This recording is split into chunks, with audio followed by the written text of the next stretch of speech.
کام یہ کرتا ہے، بھلائی کا حکم یہ دیتا ہے، برائی سے یہ روکتا ہے، لیکن شبہات میں گرفتار ہے۔ قرآن کی کوئی آیت سمجھ میں نہیں آتی ہے، ہنگامہ مچاتا ہے۔ کوئی حدیث سمجھ میں نہیں آتی ہے، خود بھی پریشان ہے اور پورا ہنگامہ کیا ہوا ہے،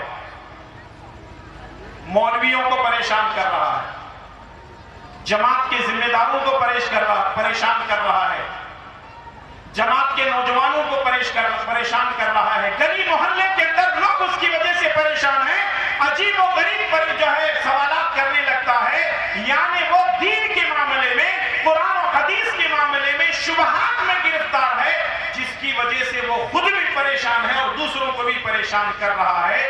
یا یوں سمجھیے کہ پوری جماعت اور جمعیت کے لیے، گلی محلے کے لیے، خاندان کے لیے وہ وائرس بنا پھرتا ہے۔ یہ تین طرح کے وہ نوجوان ہیں جن کے بارے میں شیخ محمد بن صالح العثیمین رحمہ اللہ فرماتے ہیں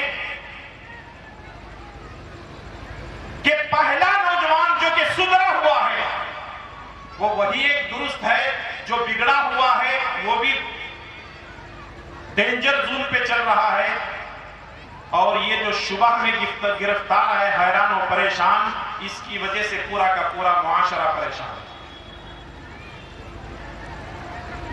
یہاں جتنے لوگ بیٹھے ہوئے مرد عورتیں اگر سدھرے ہوئے ہیں تو اچھی بات ہے، بگڑے ہوئے ہیں تو اپنے آپ کو پہلے نمبر پر لائیے، اور اگر تیسرے نمبر پہ کوئی نوجوان ہے تو اپنے آپ کو سدھارنے کی کوشش کیجئے، اپنے جتنے شکوک و شبہات ہیں علماء کرام سے پوچھئے، علماء کرام سے اس کی جانکاری حاصل کیجئے، ورنہ اگر آپ کسی ایک مسئلے کو لے کر خود پریشان اور سب کو پریشان کر رہے ہیں تو جتنے لوگ آپ کی وجہ سے شبہ میں گرفتار ہوں گے، گمراہ ہوں گے، سارا وبال آپ کے اوپر آئے۔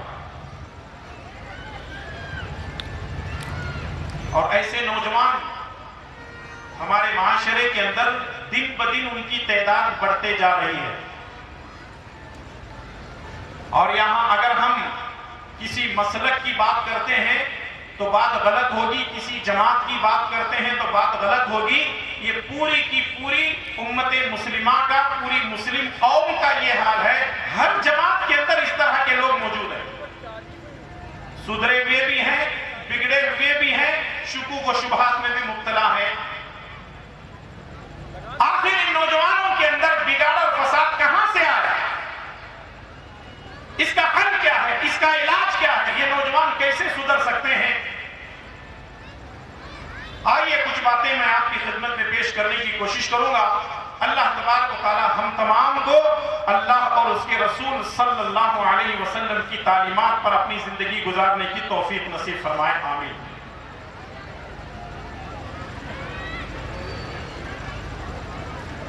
آج کل نوجوان جو بھٹک رہے ہیں، بگڑ رہے ہیں، اس کا بنیادی سبب ہے فراغت، یعنی نوجوانوں کے پاس وقت زیادہ ہے لیکن اپنے فارغ وقت کو وہ غنیمت نہیں جان رہے ہیں، بلکہ اپنی زندگی کا قیمتی وقت ٹائم پاس میں گزار رہے ہیں۔ عشاء کے بعد نبی کریم صلی اللہ علیہ وسلم نے سونے کا حکم دیا اور فجر میں آپ نے جاگنے کی تاکید فرمائی، لیکن آج ہمارے نوجوانوں کا حال دیکھ لو، ہمارے نوجوان الو بنتے جا رہے ہیں۔ کیسے؟ الو رات بھر جاگتا ہے، دن بھر سوتا ہے۔ ہمارے نوجوان رات بھر جاگ رہے ہیں۔ یہ جب سے موبائل کی بیماری آ گئی ہے، ہم لوگ اتنے نفسانی طور پر اتنے مریض بن چکے ہیں، اتنا ذہنی طور پر بیمار ہو گئے ہیں کہ جب تک موبائل ہمارے ہاتھ میں آتا نہیں تب تک ہم کو تسلی نہیں۔ دیکھ لیں آپ ہمارے نوجوان کتنا زیادہ بگاڑ اور فساد، اور جب بھی ہمارے نوجوانوں کو فرصت ملتی ہے سوشل میڈیا کا استعمال کر رہے ہیں، کبھی واٹس ایپ میں جا رہے ہیں، کبھی فیس بک میں جا رہے ہیں، کبھی یوٹیوب میں جا رہے ہیں، کبھی انسٹاگرام میں جا رہے ہیں، پتہ نہیں کہاں کہاں جا رہے ہیں۔ اور اب تو حالات اتنے بدتر ہو چکے ہیں، نوجوانوں نے اتنی آئیڈیا بنا لی ہے